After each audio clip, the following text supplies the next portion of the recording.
ഫെബ്രുവരി 19-ാം തീയതിയിലെ UPSC civil service എക്സാമിന് relevant ആയിട്ടുള്ള കുറച്ച് ടോപ്പിക്കുകളാണ് നമ്മൾ ഡിസ്കസ് ചെയ്യാൻ വേണ്ടി പോകുന്നതായിട്ടുള്ളത്. അതിൽ ആദ്യത്തേത് ഇന്ത്യയും ഖത്തറും തമ്മിലുള്ള റിലേഷനിൽ അതൊരു സ്ട്രാറ്റജിക് പാർട്ട്ണർഷിപ്പ് ആയിട്ട് എലിവേറ്റ് ചെയ്തു എന്ന് പറഞ്ഞിട്ടുള്ള ഒരു വാർത്തയാണ്.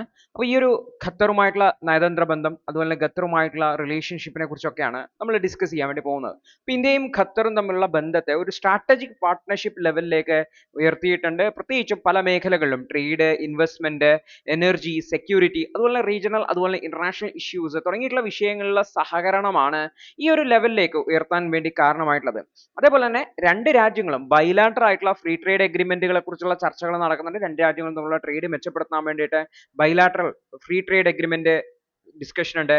അതേപോലെ തന്നെ ഗൾഫ് കോപ്പറേഷൻ കൗൺസിൽസുമായി ബന്ധപ്പെട്ടുള്ള ഫ്രീ ട്രേഡ് എഗ്രിമെന്റ് ഡിസ്കഷൻസും ഓൺ ഗോയിങ് ആണ് എന്നുകൂടി ഓർത്തു വെക്കേണ്ടതായിട്ടുണ്ട്. ഇപ്പൊ രണ്ട് രാജ്യങ്ങളുടെയും ബൈലാറ്ററൽ ട്രേഡ് 28 ബില്യണിലേക്ക് വർദ്ധിപ്പിക്കുന്നതിന് വേണ്ടിയിട്ടുള്ള ഡിസ്കഷൻസ് ഒക്കെയാണ് നടന്നിട്ടുള്ളത്. അതുപോലെ തന്നെ പാർട്ട്ണർഷിപ്പിൽ സെക്യൂരിറ്റി കോമ്പോണന്റ് കൂടി ഉൾപ്പെടുത്തിയിട്ടുണ്ട്.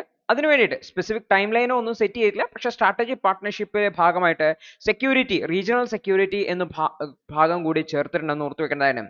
അതേപോലെ തന്നെ ഡബിൾ ടാക്സേഷൻ അവോയ്ഡ് ചെയ്യാനുള്ള ട്രീറ്റി രണ്ട് രാജ്യങ്ങളും സൈൻ ചെയ്തിട്ടുണ്ട്. കൂടാതെ നമ്മൾ നോക്കിക്കഴിഞ്ഞാൽ ഖത്തറിലെ ഏറ്റവും വലിയ എക്സ്പാട്രിയേറ്റ് കമ്മ്യൂണിറ്റി, വിദേശ കമ്മ്യൂണിറ്റി എന്ന് പറയുന്നത് ഇന്ത്യയുടെ കമ്മ്യൂണിറ്റിയാണ്. അതേപോലെ തന്നെ ഒരുപാട് ഇന്ത്യൻസ് അവിടെ ഖത്തറിലെ ജയിലിലുമുണ്ട് എന്നുകൂടി ഓർത്തു വെക്കണതാണ്. അപ്പോൾ പലർക്കും 2024 പാഡൻ ഒക്കെ കിട്ടിയിട്ടുണ്ടായിരുന്നു, മാപ്പൊക്കെ കിട്ടിയിട്ട് പുറത്തു വന്നിട്ടുണ്ടായിരുന്നു. കൂടാതെ ഇസ്രായേൽ പാലസ്തീൻ കോൺഫ്ലിക്റ്റ് തുടങ്ങിയിട്ടുള്ള വിഷയങ്ങളും ഈ ഒരു ചർച്ചയിൽ ഉയർന്നു വന്നിട്ടുണ്ട് എന്നുകൂടി ഓർത്തു വയ്ക്കേണ്ടതായിട്ടുണ്ട്. അതേപോലെ തന്നെ ഖത്തർ ബിസിനസ് എൻറ്റിറ്റീസും ഈ ഒരു ഡിസ്കഷനിൽ പാർട്ടിസിപ്പേറ്റ് ചെയ്തിട്ടുണ്ടായിരുന്നു. അപ്പോൾ ഈ ഒരു ഡിസ്കഷൻ വളരെ സിഗ്നിഫിക്കൻ്റ് ആണ്. പ്രത്യേകിച്ചും ഇസ്രായേൽ പാലസ്തീൻ വിഷയം ഒക്കെ ചർച്ച ചെയ്യുന്ന സമയത്ത് അതുപോലെ US നിന്നൊക്കെയുള്ള പ്രപ്പോസൽസ് മുന്നോട്ട് വന്നിട്ടുണ്ട്. അപ്പോൾ ഈ ഒരു പ്രപ്പോസൽസിന് US നിന്നുള്ള പ്രപ്പോസലിന്റെ മേലെ ഇന്ത്യ കൃത്യമായിട്ടുള്ള ഒരു സ്റ്റാൻഡ് പറഞ്ഞിട്ടില്ല. പ്രത്യേകിച്ചും F-35 ഫിഫ്ത്ത് ജനറേഷൻ ജെറ്റുകൾ ഒക്കെ സംബന്ധിച്ച്. അപ്പോൾ അതിനിടയിലാണ് ഈ ഒരു ഡിസ്കഷൻ നടക്കുന്നത് എന്നുള്ളതും വളരെ ഇമ്പോർട്ടൻ്റ് ആണ് എന്ന് കൂടി ഓർത്തു വെക്കുന്നതാണ്. അതേപോലെ തന്നെ റഷ്യയും ഉക്രൈനും തമ്മിലുള്ള പ്രശ്നങ്ങളെ പരിഹരിക്കുന്നതിന് വേണ്ടി US-ന്റെ നേതൃത്വത്തിൽ പീസ് ടോക്കുകൾ ആരംഭിച്ചു എന്ന് പറഞ്ഞിട്ടുള്ള ഒരു വാർത്തയാണ് വരുന്നതായിട്ടുള്ളത്. US-ഉം റഷ്യയും ചേർന്നുകൊണ്ട് യുക്രൈനിലെ യുദ്ധം അവസാനിപ്പിക്കുന്നതിന് വേണ്ടിയിട്ട് തീരുമാനിച്ചു എന്നുള്ള ഒരു ഡിസ്കഷൻ നമുക്ക് കാണാൻ വേണ്ടി പറ്റും. അപ്പോൾ നമുക്ക് നോക്കിക്കഴിഞ്ഞാൽ റഷ്യയും US-ഉം ഈ ഒരു ഉക്രൈൻ യുദ്ധം അവസാനിപ്പിക്കുന്നതിന് വേണ്ടിയിട്ടും അവിടെ ഡിപ്ലോമാറ്റിക് അതുപോലെ എക്കണോമിക് ടൈസ് മെച്ചപ്പെടുത്തുന്നതുമായി ബന്ധപ്പെട്ടുള്ള ഡിസ്കഷൻ നടക്കുന്നുണ്ട് എന്നുള്ളത്. അതേപോലെ 3 പ്രധാനപ്പെട്ട വിഷയങ്ങളിൽ ഒരു എഗ്രിമെന്റ് വന്നിട്ടുണ്ട്. എംബസികൾ സ്റ്റാഫ് ചെയ്യുന്നതിനെ സംബന്ധിച്ച്, അതുപോലെ ഉക്രൈൻ പീസ് ടോക്കിന് വേണ്ടിയിട്ട് ഒരു ടീമിനെ ക്രിയേറ്റ് ചെയ്യുന്നതിനെ കുറിച്ച്, അതുപോലെ ബന്ധം മെച്ചപ്പെടുത്തുന്നതിന് ആവശ്യമായിട്ടുള്ള നടപടികൾ സ്വീകരിക്കുന്നതിനെ കുറിച്ച്. അപ്പോൾ ഈ ഉക്രൈൻ ഈ ഒരു ടോക്കിൽ റെപ്രസെന്റ് ചെയ്തിട്ടുണ്ടായിരുന്നില്ല. പ്രസിഡന്റ് സെലൻസ്കി പറഞ്ഞതെന്ന് വെച്ചാൽ ഉക്രൈൻ ഈ അമേരിക്കയും റഷ്യയും തമ്മിൽ പരസ്പരം ചർച്ച ചെയ്ത് ഒരു സമാധാന ഉടമ്പടി ഉണ്ടാക്കി കഴിഞ്ഞാൽ അതിനെ ഉക്രൈൻ അംഗീകരിക്കില്ല, ഉക്രൈന്റെ പാർട്ടിസിപ്പേഷൻ ഇല്ലാതെ അതിനെ അംഗീകരിക്കില്ല എന്നുള്ള രീതിയിലാണ് പറഞ്ഞിരിക്കുന്നത്. പക്ഷേ ഇത്തരത്തിലുള്ള ഡിസ്കഷന് യൂറോപ്യൻ കൺട്രീസിനെയും എക്സ്ക്ലൂഡ് ചെയ്തു എന്നുള്ളതും യൂറോപ്യൻ കൺട്രീസും മറ്റൊരു കൺസേൺ ആയിട്ട് റേസ് ചെയ്തിട്ടുണ്ടെന്ന് ഓർത്തുവെക്കുന്നതാണ്. അപ്പോൾ US പ്രസിഡന്റ് ട്രംപും റഷ്യൻ പ്രസിഡന്റ് ആയിട്ടുള്ള പുടിനും തമ്മിലുള്ള ഒരു ഡിസ്കഷൻ നടക്കുന്നതിനുള്ള ഒരു സാധ്യതയാണ് ഇത് വരുന്നതായിട്ടുള്ളത്. അതായത് രണ്ട് ഭാഗം, അതായത് അമേരിക്കയും റഷ്യയും തമ്മിൽ പരസ്പരം സഹകരിച്ചുകൊണ്ട് മുന്നോട്ട് പോകുന്നു എന്ന് നമുക്ക് കരുതാൻ വേണ്ടി പറ്റും. അപ്പോൾ ഈ ഒരു കോൺഫ്ലിക്റ്റ് എൻഡ് ചെയ്യണമെന്നുണ്ടെങ്കിൽ അതുപോലെ ഉക്രൈനും അതുപോലെ റഷ്യയും രണ്ട് ഭാഗത്തുനിന്നും വിട്ടുവീഴ്ചകൾ ചെയ്യേണ്ടതായിട്ടുണ്ട്. അതേപോലെ തന്നെ യൂറോപ്പിൽ നിന്നും യൂറോപ്പ് റഷ്യയുടെ മേലെ സാങ്ഷൻസ് ഏർപ്പെടുത്തിയിട്ടുണ്ട്, അമേരിക്കയുടെ സാങ്ഷൻസ് ഉണ്ട്, ഇതൊക്കെ പിൻവലിക്കേണ്ടതായിട്ട് വരും എന്നുള്ളതാണ്. അതേപോലെ തന്നെ യൂറോപ്പുമായിട്ടുള്ള ബോർഡർ സെക്യൂരിറ്റി ഇഷ്യൂസുമായി ബന്ധപ്പെട്ട വിഷയങ്ങളും റഷ്യ ഹൈലൈറ്റ് ചെയ്തിട്ടുണ്ടായിരുന്നു എന്നുകൂടി ഓർത്തു വയ്ക്കേണ്ടതായിട്ടുണ്ട്.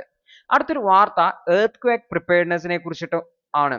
അതായത് ഈ ഒരു ഫെബ്രുവരിയിൽ 2023 ഏകദേശം ഒരു വർഷം മുന്നേ തുർക്കിയിലും സിറിയയിലും ഒക്കെ വലിയൊരു എർത്ത് ഉണ്ടായി കഴിഞ്ഞു. ഏകദേശം 17,000-ഓളം ആൾക്കാരാണ് കൊല്ലപ്പെട്ടിട്ടുണ്ടായിരുന്നത്. ഏകദേശം ഒരു വർഷം അല്ല 2 വർഷത്തോളമായി. ഈ 2 വർഷത്തെ സമയത്തിനുള്ളിൽ നമ്മൾ ഈ ഒരു എർത്ത് ക്വാക്കുമായി ബന്ധപ്പെട്ട പ്രിപ്പറേഷൻ എത്രമാത്രം ഉണ്ട് എന്ന് തുടങ്ങിയിട്ടുള്ള കാര്യങ്ങളാണ് അദ്ദേഹം ഹൈലൈറ്റ് ചെയ്യാൻ വേണ്ടി ശ്രമിക്കുന്നതായിട്ടുള്ളത്. 2023 തുർക്കിയിലും സിറിയയിലും ഒക്കെ ഉണ്ടായിട്ടുള്ള കാറ്റസ്ട്രോഫിക് ആയിട്ടുള്ള ഫോൾട്ട് ലൈനുകളിൽ ഉണ്ടായിട്ടുള്ള എർത്ത് ക്വാക്ക് എന്ന് പറഞ്ഞു കഴിഞ്ഞാൽ വലിയൊരു ഡിസ്ട്രക്ഷന് കാരണമായിട്ടുണ്ട്. പക്ഷെ അത് അധികം ശ്രദ്ധിക്കപ്പെട്ടിട്ടില്ല എന്നുള്ളതാണ് ഓദർ ഹൈലൈറ്റ് ചെയ്യാൻ വേണ്ടി ശ്രമിക്കുന്നതായിട്ടുള്ളത്. അന്നത്തെ ആ ഒരു എർത്ത് ക്വാക്കുകൾ വളരെ ഡിവാസ്റ്റേറ്റിംഗ് ആണെന്നത് ഒരുപാട് ആൾക്കാർ 17,000-ഓളം ആൾക്കാർ മരണപ്പെട്ടു എന്നതുകൊണ്ട് മാത്രമല്ല വലിയ ഇൻഫ്രാസ്ട്രക്ചർ ഡാമേജ് ഉണ്ടായി. അവിടെ നിന്നുള്ള റിക്കവറി എന്ന് പറയുന്നത് തന്നെ വളരെ ശ്രമകരമായിരുന്നു എന്നുകൂടി ഓർത്തുവെക്കണം. അപ്പൊ ഇത്തരത്തിലുള്ള വലിയ എർത്ത് ഉണ്ടായതിനു ശേഷം ലോങ് ടേം ആയിട്ടുള്ള അല്ലെങ്കിൽ സോഷ്യോ എക്കണോമിക് സ്ട്രഗിൾസ് അവിടെ ഉണ്ടായിട്ടുണ്ട്. ഇതൊക്കെ ആ റീജിയന് വർഷങ്ങളെടുക്കും ആ ഒരു അവസ്ഥയിൽ നിന്ന് പുറത്തേക്ക് കടക്കാൻ എന്നുകൂടി ഓർത്തു വെക്കാം. അപ്പോൾ ഓദർ ഈ ഒരു എർത്ത് ബന്ധപ്പെട്ട വിഷയം ഹൈലൈറ്റ് ചെയ്യാൻ കാരണം കഴിഞ്ഞ കുറച്ച് ദിവസങ്ങളായിട്ട് ഫെബ്രുവരി 17-നും മറ്റുമൊക്കെ ഡൽഹിയിലും ബീഹാറിലും ഒക്കെ ചെറിയ ചെറിയ എർത്ത് ക്വാക്ക് ട്രെമേഴ്സ്, ചെറിയ ചെറിയ എർത്ത് ക്വാക്കുകൾ, അതിനെ എർത്ത് ക്വാക്ക് സ്വാം എന്നാണ് വിളിക്കുക. ഈ ഒരു ദിവസം തന്നെ എർത്ത് ക്വാക്ക് സ്വാം എന്താണെന്ന് നമ്മൾ ഡിസ്കസ് ചെയ്യുന്നുണ്ട്. അപ്പോൾ ഈ ഒരു എർത്ത് ക്വാക്കിൽ ചെറിയ ചെറിയ എർത്ത് ക്വാക്കുകൾ ട്രിമേഴ്സ് എന്ന് വിളിക്കാം ഉണ്ടാവുന്നുണ്ട്. ഇത് വലിയൊരു എർത്ത് ക്വേക്ക് ഉണ്ടാവാനുള്ള ഒരു സാധ്യതയാണ് ഹൈലൈറ്റ് ചെയ്യുന്നതായിട്ടുള്ളത്. അപ്പോൾ ഇന്ത്യൻ ഗവൺമെന്റിന്റെ ഒരുപാട് ഇൻഫ്രാസ്ട്രക്ചർ പ്രൊജക്ടുകൾ ഹിമാലയൻ റീജിയനിൽ നടക്കുന്നുണ്ട്. ഇത്തരത്തിലുള്ള പ്രൊജക്ടുകളെല്ലാം തന്നെ വലിയൊരു എൻവയോൺമെന്റൽ വൾണറബിലിറ്റിയാണ്. കാരണം ഹിമാലയൻ റീജിയൻ എന്ന് പറഞ്ഞാൽ യങ് ഫോൾഡ് മൗണ്ടെയിൻ ആണ്, വളരെ വൾണറബിൾ ആണ് ലാൻഡ് സ്ലൈഡുകൾക്കും ഗ്ലേഷ്യൽ ലേക്ക് ഔട്ട്ബേഴ്സ്റ്റുകൾക്കും. അതുപോലെ ടെക്ടോണിക് പ്രഷേഴ്സും അവിടെ വളരെ സിവിയർ ആണ്. അത്തരം ഒരു സ്ഥലത്ത് നമ്മൾ വലിയ ഇൻഫ്രാസ്ട്രക്ചർ ഡെവലപ്മെന്റ് നടത്തുന്ന സമയത്ത് അത് വലിയ ദുരന്തത്തിലേക്ക് കാരണമാകാൻ സാധ്യതയുണ്ട് എന്നാണ് പറയുന്നത്. അപ്പോൾ ഇന്ത്യൻ പ്ലേറ്റുകൾക്കും യൂറേഷ്യൻ പ്ലേറ്റിനിടയിൽ, അതായത് ഹിമാലയ ഫോർമേഷനുള്ള ആ ഒരു റീജിയനിലെ സിസ്മോളജിസ്റ്റുകൾ ഓൾറെഡി ഈ ഒരു എർത്ത് ക്വാക്കിനെ കുറിച്ചൊക്കെ പഠിക്കുന്ന ആൾക്കാർ വലിയൊരു പ്രഷർ ബിൽട്ടപ്പിനെ കുറിച്ച് പറയുന്നുണ്ട്. അതായത് ഭാവിയിൽ വലിയൊരു സീസ്മിക് ആക്ടിവിറ്റി അവിടെ ഉണ്ടാവാൻ സാധ്യതയുണ്ട് എന്നുള്ള രീതിയിൽ ഇവർ ഹൈലൈറ്റ് ചെയ്യുന്നുണ്ട് എന്നുകൂടി ഓർത്തു കണ്ടത്. അപ്പൊ നമ്മൾ ഈ ഒരു മേഖലയിൽ കാര്യമായിട്ടുള്ള പ്രിപ്പയർനെസ് ഉണ്ടാവേണ്ടതായിട്ട് കൃത്യമായിട്ടുള്ള പ്ലാൻ. കാരണം ഇൻഫ്രാസ്ട്രക്ചറിന്റെ വീക്ക്നെസ്, പ്രത്യേകിച്ചും സിസ്മിക് സോണിൽ എർത്ത് ക്വാക്കിനെ വിത്ത്സ്റ്റാൻഡ് ചെയ്യാൻ പറ്റാത്ത രീതിയിലുള്ള ഇൻഫ്രാസ്ട്രക്ചർ ഉണ്ടാകുന്നെങ്കിൽ അത് തകർന്നു വീഴും. അപ്പോൾ അത് വലിയ ഡാമേജ് ഉണ്ടാക്കും. അപ്പോൾ ഇൻഫ്രാസ്ട്രക്ചറിനെ വിത്ത്സ്റ്റാൻഡ് ചെയ്യാൻ പറ്റുന്ന രീതിയിലുള്ള റെസിലിയന്റ് ആയിട്ടുള്ള ബിൽഡിങ്ങുകൾ ഉണ്ടാക്കുക എന്നുള്ളതാണ് ഒരു സൊല്യൂഷൻ. അതിനുവേണ്ടി കൃത്യമായിട്ടുള്ള ബിൽഡിംഗ് കോഡുകൾ ഉണ്ടാക്കണം. അത് കൃത്യമായിട്ട് സ്ട്രിക്ട്ലി എൻഫോഴ്സ് ചെയ്യണം എന്നും നിലവിലുള്ള ബിൽഡിങ്ങുകളെ അപ്ഗ്രേഡ് ചെയ്യണം എന്നുമാണ് അദ്ദേഹം ഹൈലൈറ്റ് ചെയ്യുന്നുള്ളത്. അപ്പോൾ ലോക്കലൈസ്ഡ് ആയിട്ടുള്ള സീസ്മിക് റിസ്ക് അസസ്മെന്റുകൾ മനസ്സിലാക്കണം. ഓരോ പ്രദേശത്തും അവിടെ എർത്ത് ക്വാക്ക് ഉണ്ടാവാനുള്ള സാധ്യത എത്രമാത്രം ഉണ്ട് എന്നുള്ളത് മനസ്സിലാക്കണം. അവിടുത്തെ വൾണറബിലിറ്റി മനസ്സിലാക്കണം. ഹൈഡ്രോ പവർ പ്ലാന്റ് ഉണ്ടോ, മറ്റ് പ്രധാനപ്പെട്ട സ്ട്രക്ചേഴ്സ് ഉണ്ടോ, വലിയ ഡാമേജുകൾ ഉണ്ടാക്കാൻ, വലിയ ഇമ്പാക്റ്റുകൾ ഉണ്ടാക്കാൻ കാരണമാവുന്ന സംഭവങ്ങളുണ്ടോ എന്നൊക്കെ മനസ്സിലാക്കേണ്ടതായിരുന്നു. അപ്പോൾ ഇമ്മീഡിയറ്റ് ആയിട്ടുള്ള ഒരു ആക്ഷൻ ഉണ്ടാക്കേണ്ടത് വളരെ അത്യാവശ്യമാണെന്നത് അദ്ദേഹം ഹൈലൈറ്റ് ചെയ്യുന്നുണ്ട്. അതിനു വേണ്ടിയിട്ടുള്ള എഞ്ചിനീയറിംഗ് പ്രോജക്റ്റുകൾ ചെയ്യേണ്ടതായിട്ട് ഭൂമിയുടെ ക്രസ്റ്റിനെ വീക്കൻ ചെയ്യുന്ന, പ്രത്യേകിച്ചും വൾണറബിൾ റീജിയനിൽ ഭൂമിയുടെ ക്രസ്റ്റിനെ വീക്കൻ ചെയ്യുന്ന രീതിയിലുള്ള പ്രൊജക്റ്റുകളെ ഒഴിവാക്കേണ്ടതായിട്ടുണ്ട്. അതേപോലെ തന്നെ കൃത്യമായിട്ടുള്ള പ്ലാനിങ്, എങ്ങനെയാണ് ഇവാക്യുവേറ്റ് ചെയ്യാൻ പോകുന്നത്, എങ്ങനെയാണ് ഡിമോളിഷൻ അല്ലെങ്കിൽ സീസ്മിക് സോണിലുള്ള ബിൽഡിങ്ങുകൾ എങ്ങനെയാണ് ഡിമോളിഷ് ചെയ്ത് അവിടെ പുതിയ ബിൽഡിങ്ങുകൾ പണിയുന്നത് തുടങ്ങിയുള്ള കാര്യങ്ങളെ പ്രയോറൈറ്റൈസ് ചെയ്യേണ്ടതായിട്ട് കുറച്ചുകൂടി ബ്രോഡർ ആയിട്ടുള്ള ഒരു ഡിസാസ്റ്റർ മാനേജ്മെന്റ് സ്ട്രാറ്റജിയിലേക്ക് പോകേണ്ടതായിട്ടുണ്ട് എന്നുള്ളതാണ്. അതിൽ ഇന്ത്യക്ക് വേണമെങ്കിൽ ഇന്റർനാഷണൽ പാർട്ട്ണർഷിപ്പ് ക്ഷണിക്കാവുന്നതാണ്. ഇന്റർനാഷണൽ എക്സ്പേർട്സിന്റെ സഹായം ഉറപ്പുവരുത്താവുന്നതാണ്. അത് ഇത്തരത്തിൽ എർത്ത് ക്വാക്കിനെ കുറിച്ച് ആന്റിസിപ്പേറ്റ് ചെയ്യാനും അതിനെക്കുറിച്ച് പ്രിപ്പയർ ചെയ്യാനും ആവശ്യമായിട്ടുള്ള നടപടികൾ എടുക്കാവുന്നതാണെന്നും ഓദർ ഹൈലൈറ്റ് ചെയ്യുന്നുണ്ട് എന്നുള്ളതാണ്.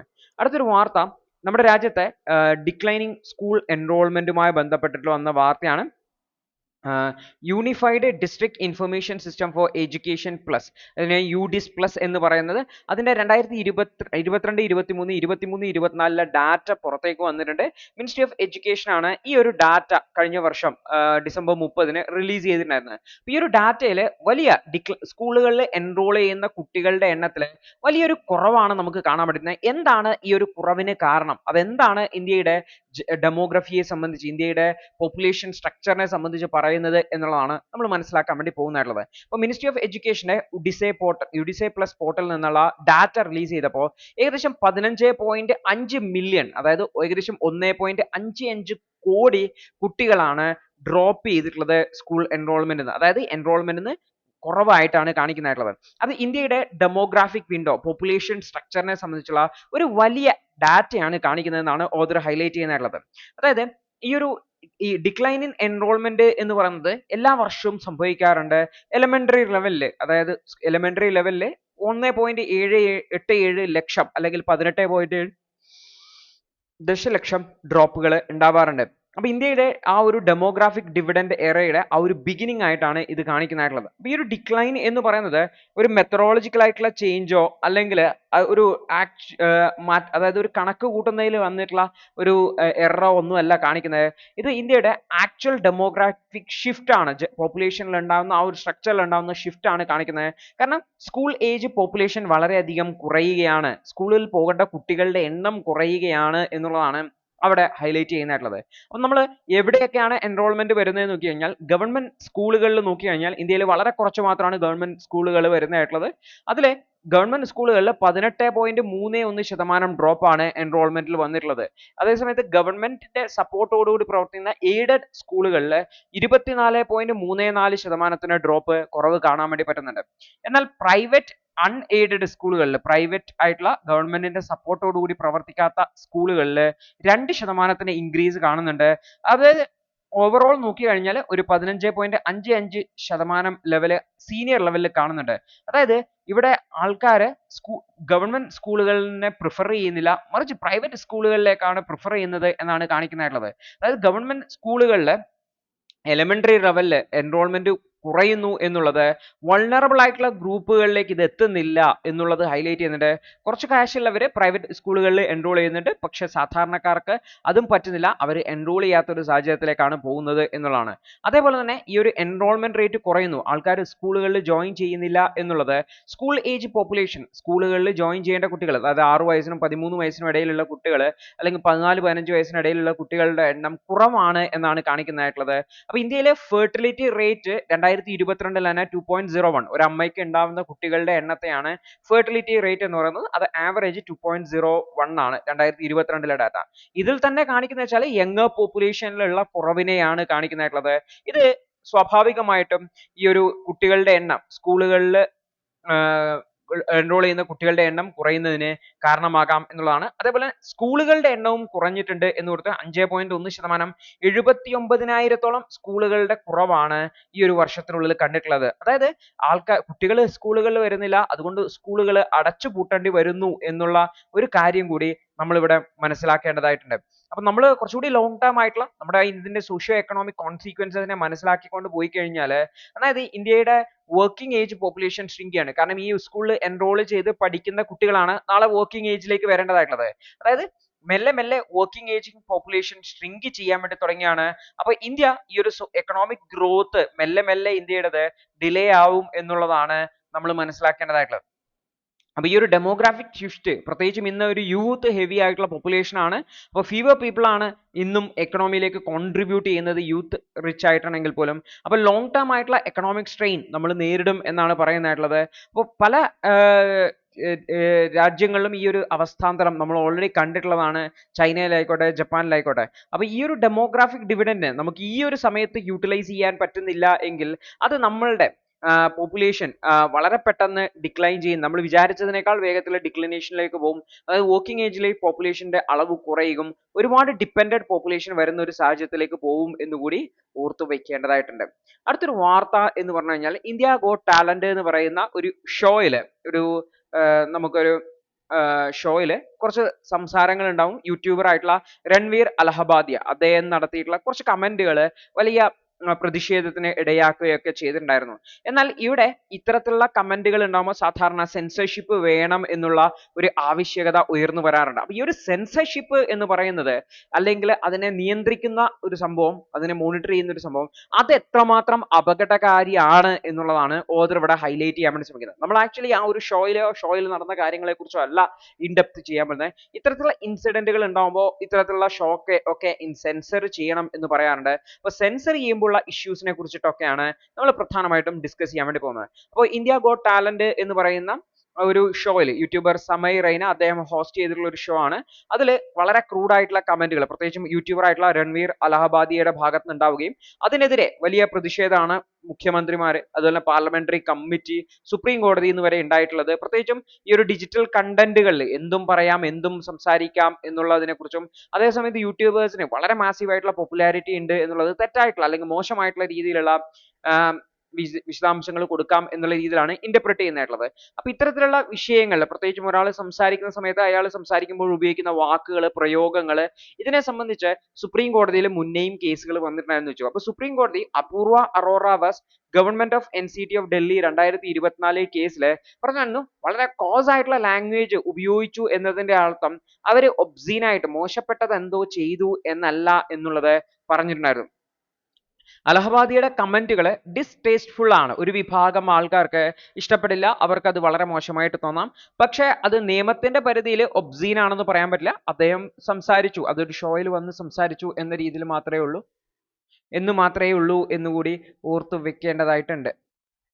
നിയമത്തിന്റെ പരിധിയിൽ നോക്കുമ്പോൾ അദ്ദേഹത്തിന്റെ കമന്റുകൾ എന്ന് പറയുന്നത് അത് ഒരു ഒബ്സീൻ ആയിട്ട് നമുക്ക് കാണാൻ വേണ്ടി പറ്റില്ല, ഡിസ്റ്റേസ്റ്റ്ഫുൾ ആണെന്ന് പറയാം. ഒരു വിഭാഗം ആൾക്കാർക്ക് താല്പര്യമില്ല, അല്ലെങ്കിൽ അവർക്ക് ഇൻട്രസ്റ്റഡ് അല്ല, അല്ലെങ്കിൽ അവർക്ക് മോശമായി തോന്നുന്ന രീതിയിലുള്ള വാക്കുകളാണ്. അപ്പൊ ഇത് കൃത്യമായിട്ട് ഒരു മോറൽ റിപ്പഗ്നൻസി അതുപോലെ തന്നെ ക്രിമിനാലിറ്റി ഇവ തമ്മിലുള്ള ആ ഒരു ഡിസ്റ്റിങ്ഷൻ, അതായത് മോറലി അദ്ദേഹം പറഞ്ഞത് ശരിയല്ല എന്നൊരു വിഭാഗം, പക്ഷെ അത് ക്രിമിനൽ കേസാണോ അല്ലെങ്കിൽ ക്രിമിനൽ കുറ്റമാണോ എന്ന് വെച്ച് കഴിഞ്ഞാൽ ആണെന്ന് പറയാനും പറ്റില്ല എന്നുള്ളതാണ്. അപ്പൊ ഇവിടെ ഫൗൾ ലാംഗ്വേജിനെതിരെയുള്ള ഒരു പബ്ലിക് ഔട്ട്റേജ് കാണാൻ വേണ്ടി പറ്റും. പക്ഷെ ഇത് ഭരണഘടനാപരമായിട്ടുള്ള ആശയങ്ങളെ വെച്ച് നോക്കുമ്പോൾ ഒരു വലിയ കുറ്റമായിട്ട് നമുക്ക് അങ്ങനെ കാണാൻ പറ്റില്ല. പക്ഷെ ഇവിടുത്തെ പ്രശ്നം എന്ന് വെച്ച് കഴിഞ്ഞാൽ ഇതിനെതിരെയുള്ള പബ്ലിക് ഔട്ട്റേജ് എന്ന് പറയുന്നത് ഫ്രീ സ്പീച്ചിന് എഗെയിൻസ്റ്റ് ആയിട്ടുള്ള ഒരു ഔട്ട്റേജ് കൂടിയായി മാറുന്നു എന്നുള്ളതാണ് നമ്മൾ ശ്രദ്ധിക്കേണ്ടതായിട്ടുള്ളത്. അപ്പോൾ ഇന്ത്യൻ IT ആക്ടിലെ information technology act section 69A പ്രകാരം ഗവൺമെന്റിന് വേണമെങ്കിൽ ഡീസൻസി അല്ലെങ്കിൽ മൊറാലിറ്റി എന്നുള്ള കാരണം കൊണ്ട് മാത്രം ഒരു വെബ്സൈറ്റിനെ ബ്ലോക്ക് ചെയ്യാൻ വേണ്ടി പറ്റില്ല. ആ ഒരു കാരണം കൊണ്ട് മാത്രം പറ്റില്ല എന്ന് കൂടി ഓർത്ത് വെക്കാം. അപ്പൊ ഈ ഒരു വെബ്സൈറ്റിനെ ബ്ലോക്ക് ചെയ്യാറുണ്ട്, പക്ഷെ അതിന് ലീഗൽ ലിമിറ്റുകൾ ഉണ്ട്. പക്ഷെ ഗവൺമെന്റ് എന്ത് ചെയ്യുന്നുണ്ട്, സെൻസർഷിപ്പ് എന്ന് പറഞ്ഞ രീതിയിൽ കൊണ്ടുപോകുന്നുണ്ട്. വെബ്സൈറ്റുകളെയും OTT കണ്ടന്റുകളെയും ഒക്കെ ബ്ലോക്ക് ചെയ്യുന്ന രീതിയിലേക്ക് പോകുന്നുണ്ട്. അപ്പൊ ഇത് ആക്ച്വലി ഗവൺമെന്റിന്റെ റെഗുലേഷൻസിനെ അല്ലെങ്കിൽ ഈ ഒരു സാഹചര്യങ്ങളൊക്കെ വരുമ്പോൾ ഗവൺമെന്റ് കുറച്ചുകൂടി സ്ട്രോങ് ആയിട്ട് റെഗുലേറ്റ് ചെയ്യാൻ വേണ്ടി പറ്റും. ഗവൺമെന്റ് ഉദ്ദേശം ഗവൺമെന്റിനെതിരായിട്ടുള്ള ക്രിറ്റിസിസത്തെ റെഗുലേറ്റ് ചെയ്യുക എന്നുള്ളതാണ് പ്രൈമറി ഉദ്ദേശം. എങ്കിലും ഈ ഒരു കാരണങ്ങളൊക്കെ പറഞ്ഞ് റെഗുലേഷൻസിനെ സ്ട്രെങ്തൻ ചെയ്യാൻ വേണ്ടി ശ്രമിക്കും എന്നുള്ളതാണ്. അപ്പോൾ ഇത്തരത്തിലുള്ള മോറൽ അപ്രൂവർ വരുന്ന സമയത്ത് ഒരു ബ്രോഡർ ട്രെൻഡ് ഉണ്ടാവുക വെച്ചാൽ കോമൺ ആയിട്ടുള്ള റെഗുലേഷനെ സ്ട്രെങ്തൻ ചെയ്യുക എന്നുള്ളതാണ്. അതിന്റെ പ്രധാനപ്പെട്ട ഉദ്ദേശം പൊളിറ്റിക്കൽ അജണ്ടാസ് ആയിരിക്കും എന്ന് കൂടി ഓർത്തു വെക്കേണ്ടതാണ്. മിനിസ്ട്രി ഓഫ് ഇൻഫർമേഷൻ ബ്രോഡ്കാസ്റ്റിംഗ് ഈ ഒരു ബ്രോഡ്കാസ്റ്റിംഗ് ബില്ലിനെ പുഷ് ചെയ്യുന്നുണ്ട്. ഓൺലൈൻ ക്രിയേറ്റേഴ്സിനെയും ഈ ഒരു റെഗുലേഷന്റെ പരിധിയിലേക്ക് വരുന്നതിന് വേണ്ടിയിട്ട് സാധാരണ ട്രഡീഷണൽ ആയിട്ടുള്ള TV, റേഡിയോ എന്നിവയെ റെഗുലേറ്റ് ചെയ്യുന്ന പോലെ തന്നെ ഓൺലൈൻ കണ്ടന്റുകളെയും റെഗുലേറ്റ് ചെയ്യണം എന്ന് പറഞ്ഞുകൊണ്ട് ഇപ്പോൾ പൊളിറ്റിക്കൽ പാർട്ടീസ് ഡിജിറ്റൽ സെൻസർഷിപ്പ് ബോർഡുകൾക്ക് വേണ്ടിയിട്ട് പുഷ് ചെയ്യുന്നത് എന്തിനാണെന്ന് വെച്ചാൽ അവരുടെ ഗവൺമെന്റിനെതിരെ അല്ലെങ്കിൽ പൊളിറ്റിക്കൽ പാർട്ടീസിനെ ക്രിട്ടിസൈസ് ചെയ്യുന്ന രീതിയിലുള്ള കമന്റുകൾ ഒഴിവാക്കുക എന്നുള്ളതാണ്.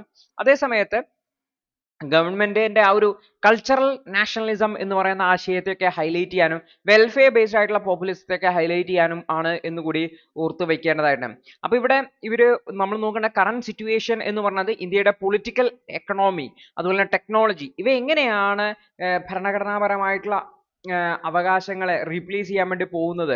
അവിടെ ഒരു ടെക്നോ പാട്രിമോണിയലിസം എന്നൊരു വാക്കാണ് ഓതർ യൂസ് ചെയ്യുന്നതെന്നും കൂടി ഓർത്ത് വെക്കുക. അപ്പൊ ഇത്തരത്തിലുള്ള ഡിജിറ്റൽ സെൻസർഷിപ്പുകൾ വരികയാണെങ്കിൽ അതൊരു പൊളിറ്റിക്കൽ ടൂളായിട്ട് മാറുകയും അത് ഓൺലൈൻ കണ്ടന്റുകളെ ഗവൺമെന്റിനെ ക്രിട്ടിസൈസ് ചെയ്യുന്ന കണ്ടന്റുകളെ ഈ റെഗുലേറ്റ് ചെയ്യാൻ വേണ്ടിയിട്ടുള്ള അതിനെ തടയുന്നതിന് വേണ്ടിയിട്ടുള്ള അതിനെ ബ്ലോക്ക് ചെയ്യാൻ വേണ്ടിയിട്ടുള്ള ഒരു ടൂളായിട്ട് യൂസ് ചെയ്യാൻ സാധ്യതയുണ്ട് എന്നൊക്കെയാണ് നമ്മൾ ഓർത്തു വയ്ക്കേണ്ടതായിട്ടുള്ളത്.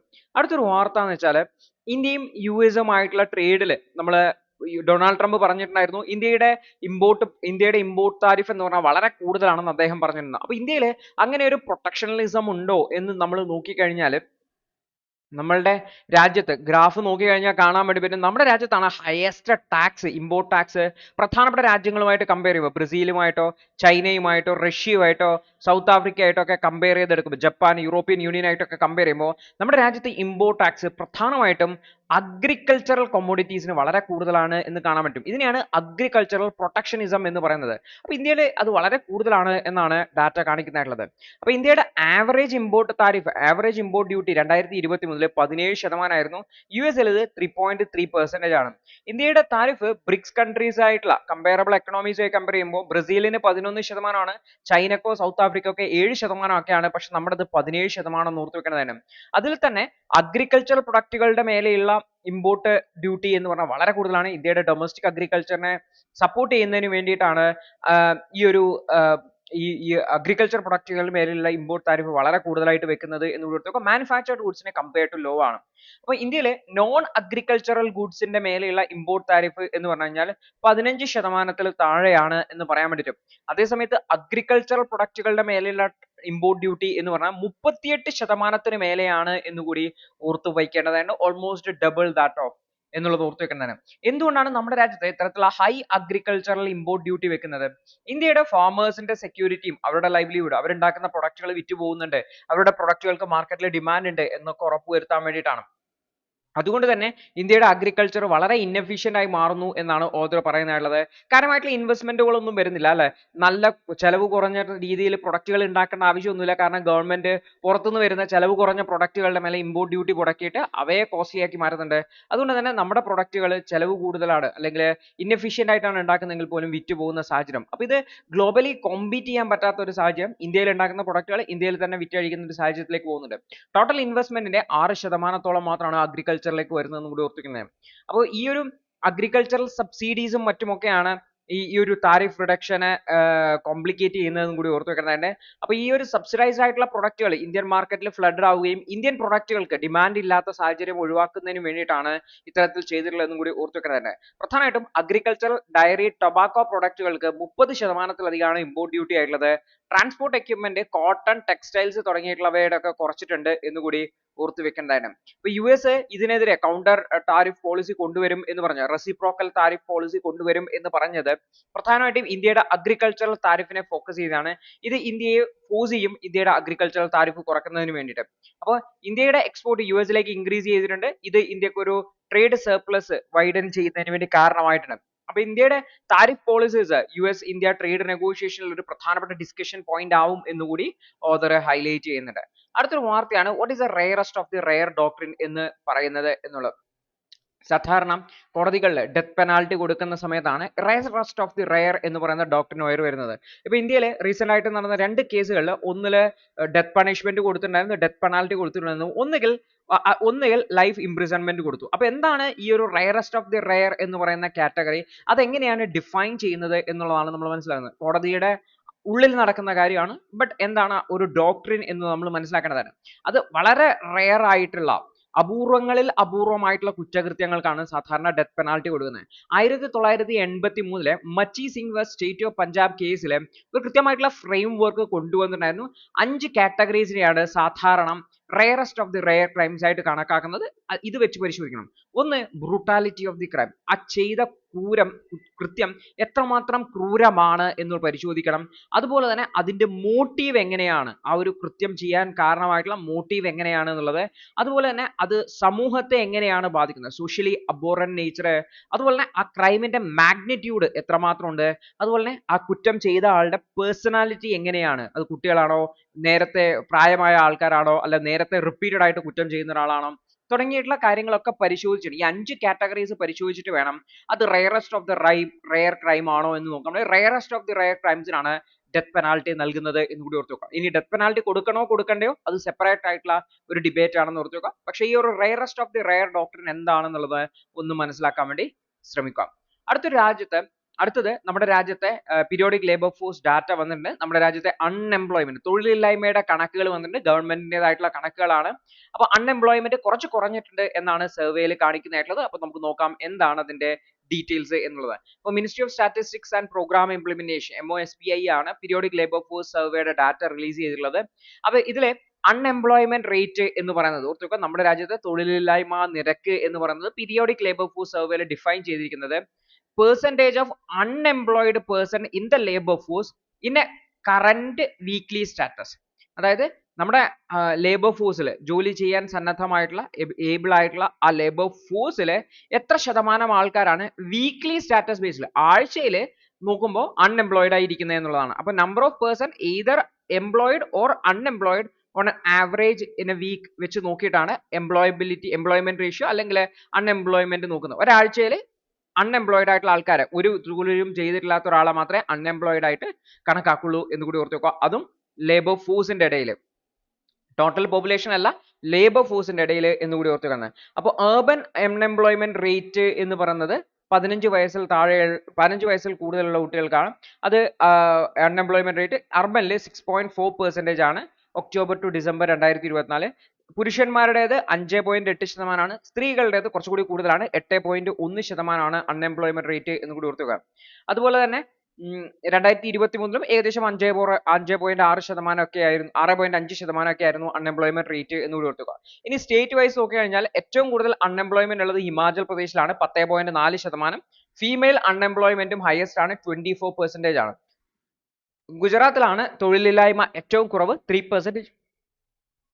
ഏറ്റവും കുറഞ്ഞ ഫീമെയിൽ അൺഎംപ്ലോയ്മെന്റ് റേറ്റ് ഡൽഹിയിലാണ് എന്നുകൂടി ഓർത്തുക. Labour force participation rate, labour ഫോഴ്സിൽ എത്ര പേര് പാർട്ടിസിപ്പേറ്റ് ചെയ്യുന്നുണ്ടെന്ന് വെച്ചാൽ 39.6% ആണ്. കഴിഞ്ഞ പീരീഡിനേക്കാൾ കമ്പയർ ചെയ്യുമ്പോൾ, ലാസ്റ്റ് ഇയറിനെ കമ്പയർ ചെയ്യുമ്പോൾ 39.2% ആയത് കുറച്ചൊരു ഇൻക്രീസ് ഉണ്ട്.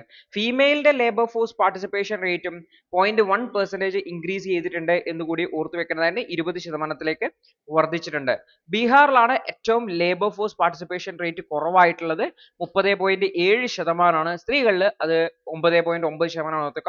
ഇനി വർക്ക് പോപ്പുലേഷൻ റേഷ്യോ, നമ്മുടെ പോപ്പുലേഷനിൽ എത്ര പേരാണ് വർക്ക് കാറ്റഗറിയിൽ വരുന്നത് എന്ന് നോക്കി കഴിഞ്ഞാൽ അർബൻ ഏരിയയിൽ അത് 47.2%ത്തിലേക്ക് എത്തിയിട്ടുണ്ട് എന്ന് കൂടി ഓർത്തു കഴിഞ്ഞാൽ മോസ്റ്റ് ഓഫ് ദ വർക്കേഴ്സ് ഒന്നുകിൽ സെൽഫ് എംപ്ലോയിഡ് ആണ്, അല്ലെങ്കിൽ റെഗുലർ എംപ്ലോയീസ് ആണ്, അല്ലെങ്കിൽ കാഷ്വൽ ലേബേഴ്സ് ആണ് എന്ന് കൂടി ഓർത്തു കഴിഞ്ഞാൽ ഏറ്റവും കൂടുതൽ റെഗുലർ എംപ്ലോയീസ് ആണ്, പിന്നെ സെൽഫ് എംപ്ലോയിഡ് ആയിട്ടുള്ള ആൾക്കാരുണ്ട് എന്ന് കൂടി ഓർത്തു കഴിഞ്ഞാൽ ഏകദേശം 5.5% വർക്കേഴ്സ് അഗ്രികൾച്ചറിലാണ്, 31.8% സെക്കൻഡറി സെക്ടറിലാണ്, 62.7% ടേഴ്ഷ്യറി സെക്ടറിലാണ് എന്നുള്ള കാര്യം കൂടി ഓർത്തു വെക്കേണ്ടതായിട്ടുണ്ട് ഈ ഒരു എംപ്ലോയ്മെന്റ് കേസിൽ.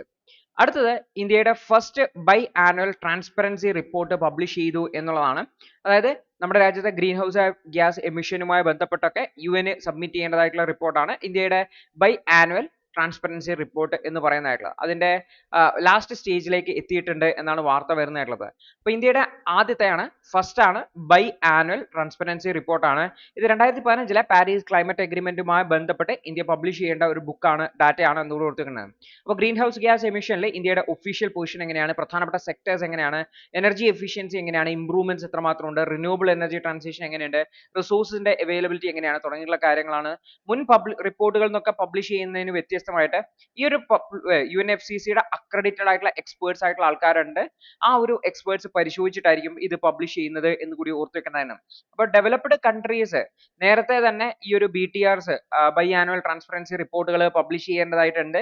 പക്ഷേ എല്ലാ രാജ്യങ്ങളും 2024 മുതലാണ് ഇത് സ്റ്റാർട്ട് ചെയ്തിട്ടുള്ളത് എന്ന് കൂടി ഓർത്തു വെക്കേണ്ടതാണ്. ഇന്ത്യയുടെ BTRൽ 2022 വരെയുള്ള ഡാറ്റയാണ് ഇൻക്ലൂഡ് ആയിട്ടുണ്ടാവുക. അപ്പോൾ 2020 ശേഷം പൊട്ടൻഷ്യൽ ഇൻക്രീസ് എമിഷനിൽ ഉണ്ടാവും എന്നാണ് കണക്കാക്കുന്നതായിട്ടുള്ളത്.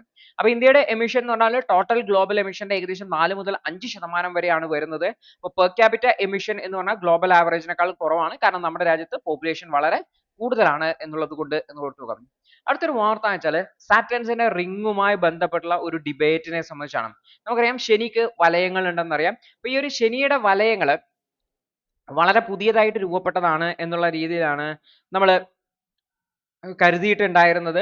കാരണം പൊടിപടലങ്ങളൊന്നും കാര്യമായിട്ട് അതിൽ പിടിച്ചിട്ടുണ്ടാവില്ല, പൊടിപടലങ്ങളൊന്നും ഉണ്ടാവാറില്ല. അതുകൊണ്ട് തന്നെ അത് യങ്ങർ ആണ്, പുതിയതായിട്ട് രൂപപ്പെട്ടതാണ് എന്നുള്ള രീതിയിലാണ് കരുതിയിരുന്നത്. എന്നാൽ ഇപ്പോൾ മനസ്സിലായിട്ടുള്ള കാര്യം എന്ന് വെച്ചാൽ ആ റിങ്സ് കുറച്ചുകൂടി പഴയതാണ്, അല്ലെങ്കിൽ വളരെ പഴക്കമുള്ളതാണ്. കാരണം പൊടിപടലങ്ങളെ പിടിക്കാത്ത ഒരു സാഹചര്യമാണ് റിങ്സിനാണ് എന്നുള്ളതാണ്. അപ്പോൾ എന്താണ് ഈ ഡീറ്റെയിൽസ്, അതുപോലെ തന്നെ സാറ്റേൺസിനെ കുറിച്ച് എങ്ങനെയാണ് നമ്മൾ പഠിച്ചത് തുടങ്ങിയിട്ടുള്ള കാര്യങ്ങളാണ് നമ്മൾ മനസ്സിലാക്കാൻ വേണ്ടി പോകുന്നതായിട്ടുള്ളത്. അപ്പോൾ ഈ ഒരു സാറ്റേണിന്റെ റിങ്ങുകൾ, അതായത് ശനിയുടെ വലയങ്ങൾ, ശനി എന്ന് പറഞ്ഞ ഗ്രഹത്തിന്റെ വലയങ്ങൾ എത്രമാത്രം പഴക്കമുള്ളതാണ് എന്നതിനെ സംബന്ധിച്ച് ഈ ഒരു ശാസ്ത്രകാരന്മാരുടെ ഇടയിൽ തന്നെ ഒരു ചെറിയ ഡിബേറ്റ് ഉണ്ടായിരുന്നു. റീസെന്റ് ആയിട്ട് ഇൻസ്റ്റിറ്റ്യൂട്ട് ഓഫ് സയൻസ് ടോക്കിയോ, അതുപോലെ പാരീസ് ഇൻസ്റ്റിറ്റ്യൂട്ട് ഓഫ് പ്ലാനറ്ററി ഫിസിക്സും ഒക്കെ ഈ ഒരു വ്യൂവിനെ ചാലഞ്ച് ചെയ്യുകയും ഈ ഒരു റിങ്ങുകൾ വളരെ പഴയതാണ് എന്നുള്ള രീതിയിൽ പറയുകയും ചെയ്തിട്ടുണ്ടായിരുന്നു. ഇതിന് കാരണം എന്ന് വെച്ചാൽ നേരത്തെ നാസ അയച്ചിട്ടുണ്ടായിരുന്ന കാസിനി എന്ന് പറയുന്ന സ്പേസ് ക്രാഫ്റ്റ്, ഇത് 2004 മുതൽ 2017 വരെ സാറ്റേണിന് ചുറ്റും ഓർബിറ്റ് ചെയ്തിട്ടുണ്ടായിരുന്നു. സാറ്റേണിന്റെ റിങ്ങിനെ സംബന്ധിച്ചുള്ള ഒരുപാട് ഡാറ്റ കൊണ്ടുവന്നിട്ടുണ്ടായിരുന്നു. ആ ഡാറ്റയിൽ ഇതിന്റെ റിങ്സ് വളരെ ക്ലീൻ ആയിരുന്നു, അതുപോലെ തന്നെ സ്പേസ് ഡസ്റ്റുകളിൽ നിന്ന് വളരെയധികം ഫ്രീ ആയിരുന്നു. അതുകൊണ്ട് തന്നെ ഈ ഒരു റിങ്ങുകൾ പുതിയതാണ് എന്നുള്ളൊരു കാഴ്ചപ്പാടാണ് ഉണ്ടായിരുന്നത്. ഇത് കൂടാതെ ടോട്ടൽ ഇത് മൊത്തം അടക്കം 4 സ്പേസ് ക്രാഫ്റ്റുകളാണ് സാറ്റേണിന്റെ അടുത്തുകൂടി പോയിട്ടുള്ളത് നമുക്ക് വിവരം നൽകുന്നത്. ഒന്ന് പൈനിയർ 1 ആണ്, പിന്നെ വോയേജർ 1ഉം വോയേജർ 2 ആണ്, പിന്നെ കാസിനി ആണ്. അപ്പൊ ഇതിൽ കാസിനി ഓർബിറ്റ് ചെയ്യുകയും ചെയ്തിട്ടുണ്ടായിരുന്നു, ബാക്കിയെല്ലാം ഈ ഒരു സാറ്റേണിന്റെ അടുത്തൂടെ പോയത് മാത്രമേ ഉള്ളൂ. അപ്പോൾ സാധാരണ സോളാർ സിസ്റ്റത്തില് നമ്മൾ നോക്കി കഴിഞ്ഞാൽ ഭൂമിയുടെ ചുറ്റും നമുക്ക് ഈ ഒരു ഡസ്റ്റുകൾ അക്യുമുലേറ്റ് ചെയ്യുന്നതെന്ന് വെച്ചാൽ അങ്ങനെ നമുക്ക് കാണാറില്ല അല്ലേ. നമുക്ക് ഈ ഒരു ക്ലീൻനെസ് സാധാരണ കാണാൻ പറ്റും. അതുകൊണ്ട് തന്നെ ഇവിടെ ഡസ്റ്റുകൾ അക്യുമുലേറ്റ് ചെയ്തുകൊണ്ട് അത് വളരെ പെട്ടെന്നുണ്ടായ റിങ്സ് ആണ് എന്നുള്ള രീതിയിലാണ് കരുതിയിട്ടുണ്ടായിരുന്നത്.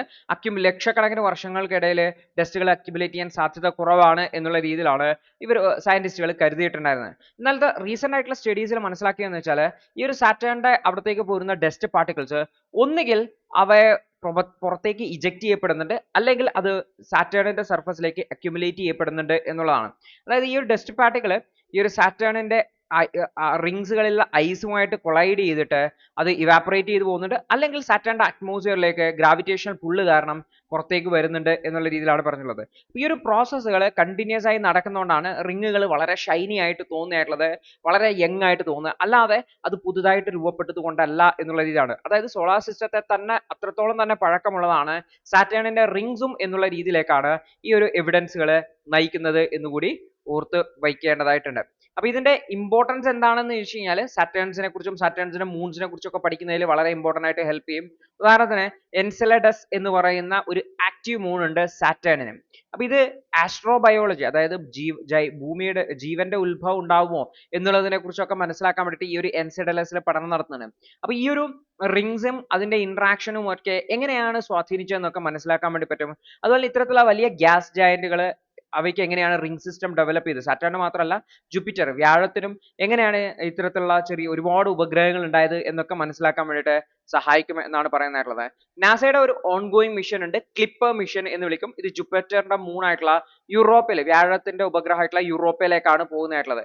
അപ്പൊ ഇത് എങ്ങനെയാണ് ഈ ഒരു പ്രസന്റ് പ്ലാനറ്ററി റിങ്ങുകൾ ഫോം ചെയ്ത് എന്നതിനെ കുറിച്ചൊക്കെ കുറച്ചുകൂടി ബെറ്റർ ആയിട്ടുള്ള ഐഡിയ കിട്ടും എന്നാണ് കരുതുന്നതായിട്ടുള്ളത്. അപ്പൊ ഇവിടെ ഓർത്ത് വെക്കേണ്ട കാര്യം എന്ന് വെച്ചാൽ ഈ ഒരു മിഷൻസിന്റെ പേരൊന്ന് ഓർത്ത് വെക്കുക. ക്ലിപ്പർ മിഷൻ എന്താണ്, കാസിനി മിഷൻ എന്താണ്, വോയേജർ എന്താണ്, പയനിയർ എന്താണ് എന്നൊക്കെ ഓർത്ത് വെക്കാൻ വേണ്ടിയിട്ട് ശ്രമിക്കുക എന്നുള്ളതാണ്. അടുത്തത് ഒരു പിക്ചർ ആണ് വന്നിട്ടുള്ളത്. ചന്ദ്ര എക്സ് ഒബ്സർവേറ്ററി എടുത്തിട്ടുള്ള ഒരു പിക്ചർ ആണ്, നമ്മുടെ പ്രപഞ്ചത്തിന്റെ പിക്ചർ ആണ്. അപ്പൊ നമുക്ക് നോക്കാം എന്താണ് ഇതിന്റെ ഡീറ്റെയിൽസ് എന്നുള്ളത്. ഈ ഒരു പിക്ചറിൽ, അതായത് നാസ റിലീസ് ആയിട്ട് ഒരു സ്റ്റാർ ക്ലസ്റ്റർ ആയിട്ടുള്ള NGC-602 റിലീസ് ചെയ്തിട്ടുണ്ടായിരുന്നു. അപ്പോൾ നാസയുടെ ചന്ദ്ര എക്സ്റേ ഒബ്സർവേറ്ററി എടുത്തുള്ള ഇമേജുകൾ ജെയിംസ് വെബ് ടെലിസ്കോപ്പിന്റെ ഇമേജസുമായിട്ട് കമ്പൈൻ ചെയ്തിട്ടുകൊണ്ടാണ് ഈ ഒരു സ്റ്റാർ ക്ലസ്റ്ററിന്റെ ഇമേജ് കൊണ്ടുവന്നുള്ളത്. അപ്പോൾ ഇവിടെ ഒരു റിംഗ് ലൈക്ക് ഔട്ട്ലൈൻ കാണാൻ വേണ്ടി പറ്റും. പ്രത്യേകിച്ചും ഓറഞ്ച്, യെല്ലോ, ഗ്രീൻ, ബ്ലൂ കളറിലൊക്കെ ആയിട്ട്, അതായത് ക്ലൗഡ്സ് ഓഫ് ഡസ്റ്റ്, അതായത് പൊടിപടലങ്ങൾ ഇങ്ങനെ തിങ്ങിക്കൂടിയ രീതിയിലാണ് ഈ ഒരു സ്റ്റാറിന്റെ ഏരിയ കിടക്കുന്നതെന്ന് കൂടി ഓർത്തിരിക്കുന്നത്. ഇതിൽ എക്സ്റേസ് റെഡ് കളറിൽ എമിറ്റ് ചെയ്തിട്ടുള്ളത് വളരെ യങ് ആയിട്ടുള്ള മാസീവ് ആയിട്ടുള്ള സ്റ്റാറുകളിൽ നിന്നാണ് എന്നുള്ള രീതിയിലും പഠനങ്ങൾ മനസ്സിലാക്കുന്നുണ്ട്. അപ്പൊ നമ്മളിവിടെ ഓർത്ത് വെക്കേണ്ടത് എന്താണ് ഈ ചന്ദ്ര എക്സ്റേ ഒബ്സർവേറ്ററി എന്നുള്ളതാണ്. ഇപ്പൊ നാസയുടെ one of the premier space ടെലിസ്കോപ്പുകൾ എന്നാണ് എക്സ്റേ എമിഷൻസിനെ കുറിച്ച്, യൂണിവേഴ്സിൽ നിന്നും വളരെ ഹോട്ട് ആയിട്ടുള്ള റീജിയൻസ് വരുന്ന എക്സ്റേ എമിഷൻസിനെ കുറിച്ച് പഠിക്കാനുള്ളതാണ്. നക്ഷത്രങ്ങൾ എക്സ്പ്ലോഡ് ചെയ്യുമ്പോഴും ഗാലക്സി ക്ലസ്റ്ററുകളിൽ നിന്നും മാസീവ് ആയിട്ടുള്ള ബ്ലാക്ക് ഹോളും ബ്ലാക്ക് മാറ്ററും ഒക്കെ ഉണ്ടാകുമ്പോഴാണ് ഈ ഒരു എക്സ്റേ എമിഷൻസ് ഉണ്ടാവുക. 1999 ഇത് ലോഞ്ച് ചെയ്തിട്ടുള്ളത്. സ്പേസ് ഷട്ടിൽ കൊളംബിയയുടെ സഹായത്തോടു കൂടിയാണ് ലോഞ്ച് ചെയ്തിട്ടുള്ളതെന്ന് കൂടി ഓർത്ത് വെക്കണം. അപ്പോൾ ഈ ഒരു എക്സ്റേസ് ഭൂമിയുടെ അറ്റ്മോസ്ഫിയറെ അബ്സോർബ് ചെയ്യാറുണ്ട്. അതുകൊണ്ട് തന്നെ ഭൂമിയിൽ നിന്നിട്ട് നമുക്ക് ഈ ഒരു എക്സ്റേ ഡിറ്റക്ട് ചെയ്യാൻ പറ്റില്ല. അതുകൊണ്ട് തന്നെ ഭൂമിയുടെ അന്തരീക്ഷത്തിന്റെ പുറത്ത് നിന്നുകൊണ്ടാണ് ഇത് അബ്സോർബ് ചെയ്യുന്നതായിട്ടുള്ളത്. ഭൂമിയിൽ നിന്നും ഏകദേശം 1,39,000 കിലോമീറ്റർ ഉയരത്തിലായിട്ടാണ്, സ്പേസിലാണ് ഒരു ചന്ദ്ര എക്സ്റേ ഒബ്സർവേറ്ററി ഉള്ളത് എന്ന് കൂടി ഓർത്ത് വെക്കുന്നതാണ്. അപ്പോൾ നാസയുടെ ഗ്രേറ്റ് ഒബ്സർവേറ്ററീസ് എന്ന് പറയുന്ന ഒരു ഗ്രൂപ്പ് ഓഫ് ഒബ്സർവേറ്ററീസ് ഉണ്ട്. Hubble space telescope, Spitzer space telescope, അതുപോലെ തന്നെ ക്രോംപ്ടൺ ഗാമ റേ ഒബ്സർവേറ്ററി, അതിന്റെയൊക്കെ കൂട്ടത്തിൽ വരുന്നതാണ് ഈ ഒരു ചന്ദ്ര എക്സ്റേ ഒബ്സർവേറ്ററി എന്ന് കൂടി ഓർത്ത് വെക്കുന്നതാണ്. ഇതിന്റെ ഡാറ്റാസ് എല്ലാം തന്നെ നാസയുടെ മാർഷൽ സെന്റർ ഓഫ് സയൻസ് മിഷനിലേക്കാണ് പോകുന്നതായിട്ടുള്ളത്. അപ്പോൾ ഓർത്ത് വെക്കണം, ലോകത്തിലെ തന്നെ one of the most powerful x-ray telescope ആണ് ഇത് എന്നും കൂടി ഓർത്ത് വെക്കുന്നതിന് 8 മടങ്ങാണ് റെസൊല്യൂഷൻ ഉള്ളതായിട്ടുള്ളത്. അതുപോലെ തന്നെ എക്സ്റേ ടെലിസ്കോപ്പുകളെ കമ്പയർ ചെയ്യുമ്പോൾ 20 മടങ്ങ് ബെറ്റർ ആയിട്ടുള്ള പിക്ചേഴ്സ് ഒക്കെ പ്രൊവൈഡ് ചെയ്യാൻ ഇതിന് പറ്റും എന്നുകൂടി ഓർത്തു വയ്ക്കേണ്ടതായിട്ട്. അടുത്തത് എർത്ത് ക്വാക്ക് സ്വാമിനെ കുറിച്ചാണ്. എന്താണ് ഈ എർത്ത് ക്വാക്ക് സാം എന്നുള്ളതാണ് നമ്മൾ നോക്കാൻ പഠിക്കുന്നത്. എർത്ത് ക്വാക്ക് സ്വാം എന്ന് പറഞ്ഞു കഴിഞ്ഞാൽ തുടർച്ചയായിട്ട് ചെറിയ ചെറിയ എർത്ത് ക്വാക്കുകൾ ഉണ്ടാവുന്നതാണ്. അതായത് ചെറിയ ചെറിയ എർത്ത് ക്വാക്കുകൾ തുടർച്ചയായിട്ട് ഉണ്ടാവുന്നതിനെയാണ് എർത്ത് ക്വാക്ക് സ്വാം എന്ന് വിളിക്കുന്നത്. അപ്പൊ എന്താണിത് എന്ന് നമ്മൾ നോക്കാം. റീസെന്റ് ആയിട്ട് ഗ്രീസിന്റെ സെന്റോറിനി എന്ന് പറയുന്ന പ്രദേശത്തും അതിന്റെ അടുത്തുള്ള അയോസ്, അമോർഗോസ്, അനാഫി തുടങ്ങിയിട്ടുള്ള ഐലൻഡുകളും ഒരു സ്വാം ഓഫ് അണ്ടർസീ എർത്ത് ക്വാക്കുകൾ റിപ്പോർട്ട് ചെയ്യുന്നത്. കടലിന്റെ അടിയിൽ വെച്ചിട്ട് ഒരുപാട് എർത്ത് ക്വാക്കുകൾ റിപ്പോർട്ട് ചെയ്യുന്നതാണ്. അതുകൊണ്ട് തന്നെ അവിടെ ഒരു സ്റ്റേറ്റ് എമർജൻസി ഡിക്ലെയർ ചെയ്തിട്ടുണ്ട്. ഗ്രീസിലെ സെന്റോറിനി, ഐലൻഡ് ഓഫ് അയോസ്, അമോർഗോസ്, അനാഫി തുടങ്ങിയിട്ടുള്ള പ്രദേശങ്ങളിൽ ആയിരക്കണക്കിന് ആൾക്കാരെ അവിടെ നിന്നും മാറ്റി താമസിപ്പിക്കുകയും ചെയ്തിട്ടുണ്ടായിരുന്നു. ആ പ്രദേശത്ത് ഓർത്തുക, അവിടെ ഈ ഒരു തുടർച്ചയായിട്ട് ഉണ്ടാവുന്നത് കുറച്ചൊന്ന് അയഞ്ഞിട്ടുണ്ടെങ്കിൽ പോലും സ്റ്റിൽ അവിടെ എർത്ത് ക്വാക്കുകൾ ചെറുതായിട്ട് രൂപപ്പെടുന്നുണ്ട് എന്നാണ് പറയുന്നത്. അപ്പോൾ ഇതിനെയാണ് എർത്ത് ക്വാക്ക് സ്വാം എന്ന് വിളിക്കുന്നത്. എർത്ത് ക്വാക്ക് സ്വാം എന്ന് വെച്ചാൽ മൾട്ടിപ്പിൾ ആയിട്ടുള്ള സീസ്മിക് ഈവന്റുകൾ സിമിലർ ഇന്റൻസിറ്റിയിൽ ഒരു ചെറിയ ഏരിയയിൽ തുടർച്ചയായിട്ട് ഉണ്ടാവുന്നതിനെയാണ്. നമ്മൾ ഈ ഒരു ചിത്രം നോക്കി കഴിഞ്ഞാൽ ഈ ഒരു പ്രദേശത്ത് നിന്ന് തുടർച്ചയായിട്ട് ഈ ഒരു എർത്ത് ക്വാക്കുകൾ ഉണ്ടായത് നമുക്ക് കാണാൻ പറ്റും. ആ ഒരു പോയിന്റുകളാണ് മാർക്ക് ചെയ്തിട്ടുള്ളത്. അപ്പോൾ ഇവിടെ സീസ്മിക് ആക്ടിവിറ്റിക്ക് പ്രധാനപ്പെട്ട കാരണം അവിടെയുള്ള ടെക്ടോണിക് അതുപോലെ തന്നെ മാഗ്മ പ്രോസസ്സുകളാണ് എന്നുള്ള കാരണം ഈ ഒരു മാഗ്മയാണ് ട്രെമേഴ്സിന് കാരണമായിട്ടുള്ളത്. പക്ഷെ അത് വോൾക്കാനിക് എറപ്ഷനോ മറ്റോ ഒന്നല്ല, കടലിന്റെ അടിയിൽ നിന്ന് മാഗ്മ പുറത്തേക്ക് വരുമ്പോൾ ഉണ്ടാവുന്ന ട്രിമേഴ്സ് ആണ് എന്നുള്ളതാണ്. ഇത്തരത്തിലുള്ള സ്വാംസ് ഇന്ത്യയിലും ഉണ്ടാവുന്നുണ്ട്. പ്രത്യേകിച്ച് നമ്മൾ കഴിഞ്ഞ ദിവസം ഡൽഹി പ്രദേശത്തൊക്കെ എർത്ത് ക്വാക്കുകൾ റിപ്പോർട്ടറായി പറഞ്ഞു. അപ്പോൾ തുടർച്ചയായിട്ട് എർത്ത് ക്വാക്കുകൾ റിപ്പോർട്ട് ചെയ്യുമ്പോൾ അതിനെ നമ്മൾ സ്വാം എന്ന് വിളിക്കും എന്ന് ഓർത്ത് വെക്കുന്നത്. ഇത് ടെക്ടോണിക് പ്ലേറ്റ് കൊണ്ട് മാത്രമല്ല, ചിലപ്പോൾ വലിയ വാട്ടർ പ്രഷർ അണ്ടർഗ്രൗണ്ടിൽ ഉണ്ടെങ്കിലോ റോക്കുകൾ ഫ്രാക്ചർ ചെയ്യുന്നുണ്ടെങ്കിലോ ഒക്കെ ഇത്തരത്തിലുള്ള സ്വാം ക്വാക്കുകൾ ഉണ്ടാവാം എന്നുകൂടി ഓർത്ത് വയ്ക്കേണ്ടതായിട്ട് ഉണ്ട്. അടുത്തൊരു വാർത്ത എന്ന് പറഞ്ഞാൽ ചൈനയിലെ കല്യാണങ്ങൾ കുറഞ്ഞു വരികയാണ്, മാരേജ് കുറഞ്ഞു വരുവാണ്. ചൈനയുടെ വൺ ചൈൽഡ് പോളിസിയാണ് ഉണ്ടായിരുന്നത്. അത് അവരുടെ പോപ്പുലേഷനെ കാര്യമായിട്ട് കുറച്ചിട്ടുണ്ടായിരുന്നു. അതിന്റെ ഒരു തുടർച്ചയായിട്ട് കല്യാണം നടക്കുന്നില്ല, ആൾക്കാർ കുട്ടികളെ ഉണ്ടാക്കുന്നില്ല. ഇത്തരത്തിലുള്ള ഒരു ഇഷ്യൂ ആണ് ചൈന നേരിടുന്നത് എന്നുള്ളതാണ്. ചൈനയുമായി ബന്ധപ്പെട്ട ഒരു വിഷയമാണ്. പക്ഷേ നമ്മുടെ രാജ്യത്തും 2 കുട്ടികൾ എന്ന രീതിയിലേക്ക് പോകുന്നു. നമ്മൾ ഓൾറെഡി പറഞ്ഞു 2.01ലേക്ക് നമ്മളുടെ ഈ ഒരു ഫെർട്ടിലിറ്റി റേറ്റ് എത്തിയിട്ടുണ്ടായിരുന്നു. ഇനിയും കുറഞ്ഞു കഴിഞ്ഞാൽ നമ്മുടെ രാജ്യത്തിന്റെ പോപ്പുലേഷൻ ഡിക്ലൈനിങ് സ്റ്റേജിലേക്ക് പോകും എന്നുകൂടി ഓർത്തു വെക്കുന്നതാണ്. സാധാരണ 2.1നെയാണ് stable population, stable fertility rate എന്ന് പറയുന്നതായിട്ടുള്ളത്. അപ്പൊ ഈ ഒരു റേറ്റിലേക്ക് കീപ്പ് ചെയ്യേണ്ടതായിട്ടുണ്ട് എന്നുകൂടി ഓർത്തു വെക്കുന്നതാണ്. അപ്പൊ അവിടെ ചൈനയിൽ ഉണ്ടായിട്ടുള്ള ഒരു നെഗറ്റീവ് ആയിട്ടുള്ള ഇമ്പാക്റ്റ് ആണ് നമ്മൾ മനസ്സിലാക്കേണ്ടതായിട്ടുള്ളത്. അപ്പൊ ഇവിടെ ആൾക്കാരുടെ റിട്ടയർമെന്റ് ഏജ് വർദ്ധിച്ചു, ആൾക്കാർ കല്യാണം കഴിക്കുന്നില്ല, ആൾക്കാർ പോപ്പുലേഷൻ ഇൻക്രീസ് ആവുന്നില്ല തുടങ്ങിയുള്ള ഇഷ്യൂസ് ആണ് ഹൈലൈറ്റ് ചെയ്യപ്പെടുന്നത് എന്നുകൂടി ഓർത്തു വെക്കേണ്ടതായിട്ട് ഉണ്ട്. അടുത്തൊരു വാർത്ത എന്ന് വെച്ചാൽ ചീഫ് ഇലക്ഷൻ കമ്മീഷണറെ അപ്പോയിന്റ് ചെയ്യുന്നതുമായി ബന്ധപ്പെട്ട കോൺട്രവേഴ്സിയാണ്. ഇത് ഓൾറെഡി നമ്മൾ ഡിസ്കസ് ചെയ്തിട്ടുണ്ടായിരുന്നു. ഈ ഒരു കോൺട്രവേഴ്സി അതുമായി ബന്ധപ്പെട്ട് വന്നിട്ടുള്ള എഡിറ്റോറിയൽ ആണ്. അവിടെ സുപ്രീം കോടതി നേരത്തെ 2022 ഒരു ജഡ്ജ്മെന്റിൽ പറഞ്ഞിട്ടുണ്ടായിരുന്നു, അവിടെ 3 പേരുണ്ടാവണം, പ്രധാനമന്ത്രി, ലീഡർ ഓഫ് ഓപ്പോസിഷൻ, മൂന്നാമത്തെ ആള് ചീഫ് ജസ്റ്റിസ് ഓഫ് ഇന്ത്യ ആയിരിക്കണം. പക്ഷെ അതിനു പകരം ഹോം മിനിസ്ട്രിയാണ് ഉൾപ്പെടുത്തിയിട്ടുള്ളത്. ഈ ഒരു വിഷയത്തിൽ സുപ്രീം കോടതി പെട്ടെന്ന് ഇടപെടണം, ഇതിനു മേലെ ഒരു തീരുമാനം ഉണ്ടാക്കണം എന്നാണ് എഡിറ്റോറിയൽ പറയുന്നതായിട്ടുള്ളത്. ഒരു തരത്തിലും ഇതിനെ ഡിലേ ചെയ്യാൻ വേണ്ടി അനുവദിച്ചുകൂടാ എന്നുള്ള രീതിയിൽ ഈ ഒരു കാര്യത്തെ ഡിലേ ചെയ്യുന്നതിലേക്ക് പോവരുത് എന്നുള്ളതാണ് പറയുന്നതായിട്ടുള്ളത്. അടുത്തൊരു വാർത്ത എന്ന് വെച്ചാൽ തമിഴ്നാടുവിലെ ഈ ഒരു നാഷണൽ എഡ്യൂക്കേഷൻ പോളിസിയുടെ 3 ലാംഗ്വേജ് ഫോർമുലയായിട്ട് മീറ്റ് ചെയ്യുന്നില്ല. 3 ലാംഗ്വേജ് ഫോർമുല എന്ന് വെച്ചാൽ ഒന്ന് ഇംഗ്ലീഷ്, ഒന്ന് അവരുടെ റീജിയണൽ ലാംഗ്വേജ്, മൂന്നാമത്തത് ഹിന്ദിയാണ്. അപ്പോൾ ഈ 3 ലാംഗ്വേജ് പോളിസിയുമായിട്ട് മാച്ച് ചെയ്യുന്നില്ല എങ്കിൽ സെൻട്രൽ ഗവൺമെന്റ് എഡ്യൂക്കേഷൻ ഫണ്ടുകൾ തരില്ല എന്നുള്ളതാണ് സെൻട്രൽ ഗവൺമെന്റ് പറയുന്നതായിട്ടുള്ളത്.